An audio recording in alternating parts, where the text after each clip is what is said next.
కడప జిల్లా పరిషత్ గేటు ముందు నుంచి రన్ ఫర్ హెల్త్ నేషన్ అనే నినాదంతో సంకల్ప కమిటీ ఆధ్వర్యంలో నిర్వహించిన మారథాన్ వాక్ ఘనంగా ప్రారంభమైంది. ఈ సందర్భంగా ముఖ్య అతిథులుగా పాల్గొన్న ఏపీ ఎస్పీ, డీఎస్పీ మెహబూబ్ బాషా, జిల్లా ఒలింపిక్ అధ్యక్షులు రామాంజనేయులు కలిసి మారథాన్ వాక్ను లాంఛనంగా ప్రారంభించారు. దేశ సమైక్యత, సోదర భావంతో మెలకాలని కోరుతూ చేసిన అతను వాక్ నగర ప్రజలకు స్ఫూర్తినివ్వాలని షేక్ మెహబూబ్ బాషా కోరారు. పోలీసు నియామకాలకు వచ్చిన వాళ్లు ఫిట్నెస్ లేక చాలా మంది అనర్హులుగా వెళ్లిపోతున్నారన్నారు.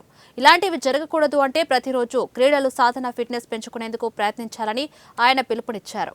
ఈ సందర్భంగా ఏర్పాటు చేసిన కార్యక్రమంలో సంకల్ప కమిటీ ప్రతినిధులు, సీనియర్ క్రీడాకారులు, అధిక సంఖ్యలో ఏపీ ఎస్పీ, పోలీస్ బెటాలియన్ పోలీసులు, స్వచ్ఛంద సంస్థలకు చెందిన క్రీడాకారులు పాల్గొన్నారు. మహావీర్ గారు కండక్ట్ చేసిన ఈ మారథాన్లో పార్టిసిపేట్ చేయడం అయితే చాలా హ్యాపీగా ఉంది. ఇది మన హెల్త్ కోసమని 2 కిలోమీటర్స్ మారథాన్ అన్న నేషనల్ అంతం ఉందన్న. నేషనల్ అంతం తర్వాత కొంచెం డిస్పాచ్ కాదు. నేషనల్ అంతం ఉంది. హ్యాబిటైజ్ చేసుకోవాలని పడుతున్నప్పుడు ఇలాంటి అవేర్నెస్ కార్యక్రమాల్లో ప్రతి ఒక్కరు పాల్గొని మొత్తం రాబోయే తరానికి ఒక స్ఫూర్తిగా నిలవాలని చేస్తున్నటువంటి ఈ కార్యక్రమం మహావీర్ వారి ఆధ్వర్యం నిజంగా అభినందనీయం.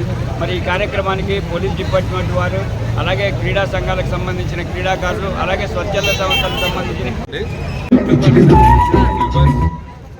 తర్వాత వివిధ స్కూల్స్కి చెందిన పిల్లలు, పోలీస్ ఆర్గనైజేషన్ తరఫున 100 మంది కానిస్టేబుల్స్, ఇలా వివిధ రంగాలకు చెందిన అందరూ పాల్గొని యువతలో ఉత్సాహం నింపాలని, మరియు నిన్ననే స్వచ్ఛ ఆంధ్ర అనే ఒక మంచి ప్రోగ్రాం చేయడం జరిగింది. క్లీనింగ్తో పాటు ఫిజికల్ ఫిట్నెస్ కూడా ఉంటే ఎక్కడ ఎటువంటి లోటు లేకుండా యువత టీంకు ఇవాళ ఎన్నికలు అయితేనే ఉంది. అలాగే చిరంజీవి గారు ఎంతో కృషి చేసి యువతను ముందుకు తీసుకొచ్చారు. ఇలా చాలా కార్యక్రమాలు ఇంకా ముందుకు తీసుకురావడం వల్ల ఏమవుతుందంటే యువతలో వాళ్ళ యొక్క మానసిక ఉల్లాసం, ఎదుగుదల ఉంటుంది. అలాగే ఫిజికల్ ఫిట్నెస్ పెరగడానికి ఆస్కారం ఉంటుంది. అట్లాగే పెద్ద వయసు వాళ్ళు కూడా చాలా పార్టిసిపేట్ చేశారు. ఇలా కర్నూలు మొత్తం కూడా ఒక జాతి, మత